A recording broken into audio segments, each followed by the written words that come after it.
when the guitar meets his lemon strings.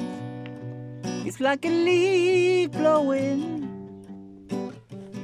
in the hum of its wind.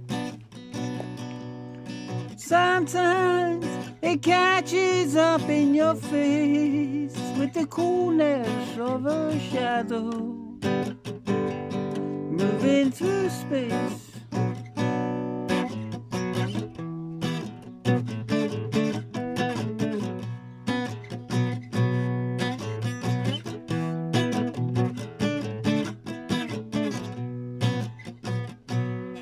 It can protect you from a biting cold or tickle you if you have a knife for the road.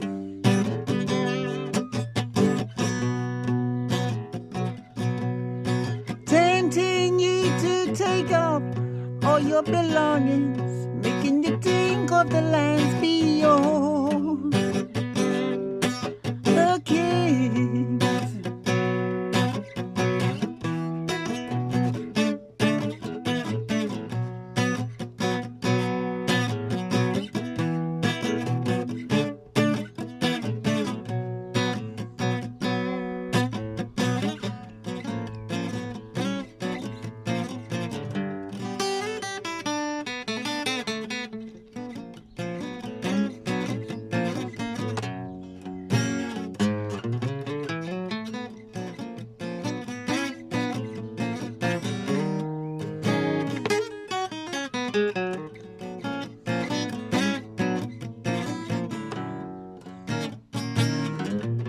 The music can amplify your inner desires and ignite inside you your passionate desires. Like a flower, opening up your heart to the world. Oh, it draws towards you riches from an oyster's pearl.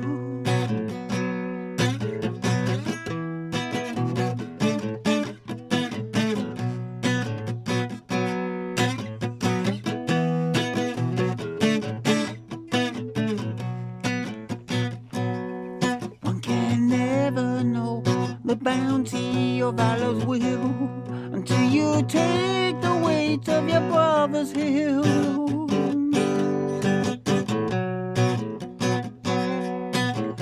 Help is afoot in the kindness of all Muslims. Praise be to God in the civic voice of the hymns.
presents feeding every mouth. In the gates of heaven, golden is the dawn of the peace of the rising sun.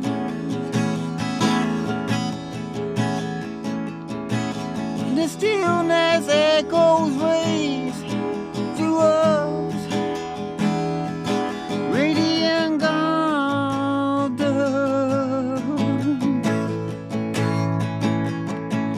It lightens up the path of eternal science. I'm walking in the shadows of the giants.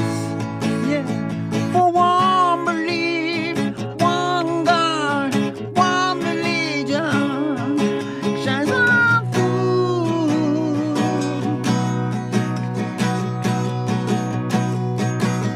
Like valleys waves open by the hand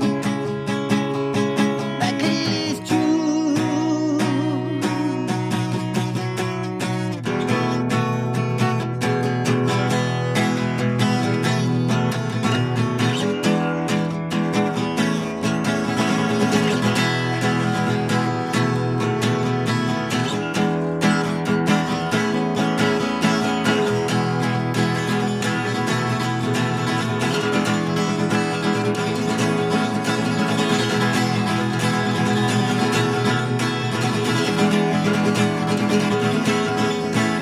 mountains will fall and submerge underwater,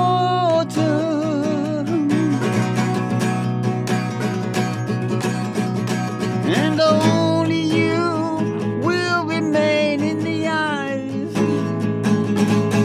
of the Creator.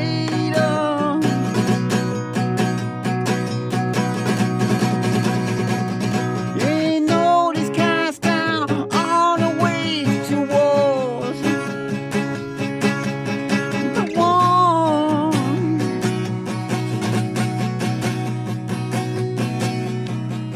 whose eyes blinks a welcome gaze from this limitless horizon.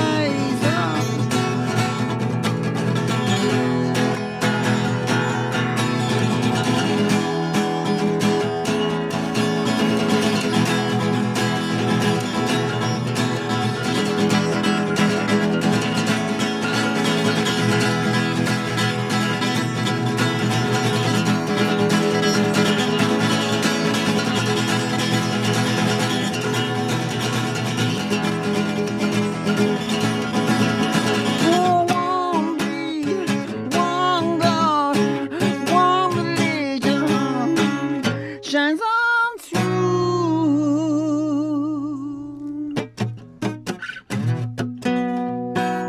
Like valleys wedged open by the hand that cleaves true.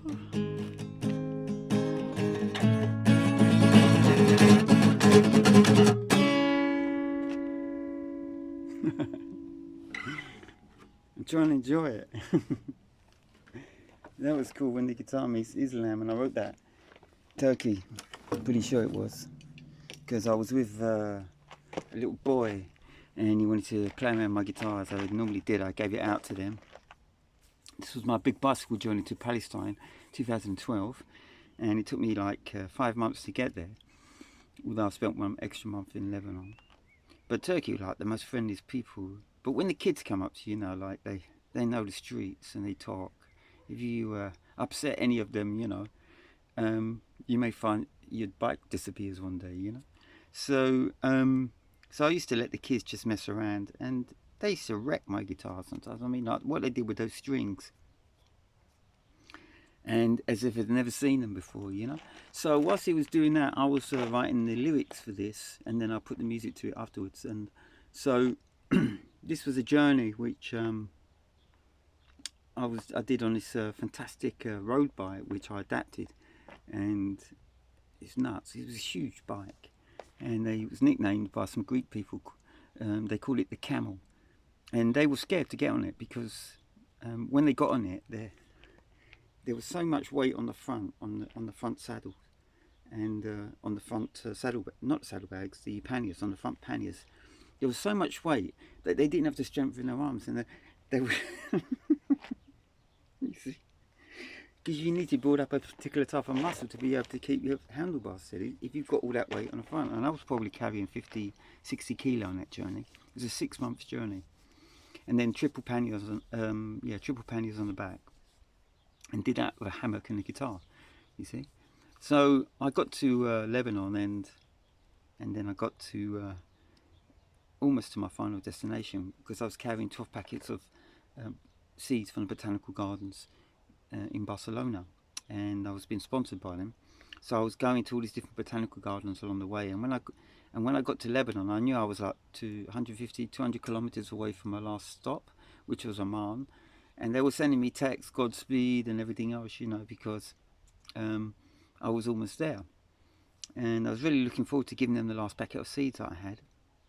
And so I got into Syria at night, and I got to, well, I was crossing no man's land. I got into the Syria checkpoint. I should have just carried on because it was night time, you know. And they said, have you got a visa? And I said, well, no, I've come all this way. I'm just gonna go down to Amman. So they said, well, you know, it's quite dangerous, and you need a visa. You have to go back to Beirut. And I said, well, come on, really? So they said, well, listen, let me make some phone calls. You sit down, play your guitar, have a cup of coffee. So I played to the security there. So I was playing to the Syrian government, and they were trying to get me a visa. And they said, where are you going to go after this? And I said, well, I may pop into Damascus. And that was my mistake, because I didn't know there was a war going on. The war had officially started, the civil war. So I literally entered a country that was just about to start shooting at each other. And so they said to me, listen, it's too dangerous, and you can't enter. The road that you want to get onto is being bombed. So you can stay here for the night, and tomorrow morning you can go back. And so I did. And when I got back, they did a guard change at the border with Lebanon, and you know, you have to imagine what it's like going across no man's land in the dark. I mean, that was like guns cocking. That's all I heard. Like, I couldn't see a thing, but I could obviously see this guy on a huge bike, looking really big, with a big beard and a big guitar. I had like a Taki-Mine guitar on my back, and big-bodied, you know. So it could be anything. It could be carrying a gun. And there was a lot of independent Muslims from the West going over to join the fight. So maybe a lot of people did mistake me as being part of that cause. But I was just carrying seeds. I was carrying civilization. I was carrying 12 packets, actually. And I was going to all these different botanical institutes, and they were swapping seeds with me. And then I was giving extra seeds to like the poorer countries, and getting extra seeds back from the richer countries. And so I wrote a few songs in that journey. But so the guards, they said to me, why didn't you come back last night? And I said, well, listen, it was dark, and they said I could stay the night. They were so upset. I caused so much bad paperwork and everything else. Like. So anyway, that was the, eventually they let me go, and I spent a month in Lebanon just cycling around. And Lebanon's a beautiful country, so I'm glad for that. I did actually reach my destination. I was aiming for Palestine, and unofficially I got there because, you know, I was like a Roman conquering the continent basically, and ancient Palestine was basically the point at which I got to. What Palestine is called now is maybe something different, but in the Roman times it was somewhere in that region, and who knows? I may go back there one day and try and finish that journey. I just want to do that last crossing, you know, like from Lebanon to Amman. It's about 200 kilometers. I wonder if it's safe to actually go across Syria now. Well, we'll see. I just need to grow a bigger beard.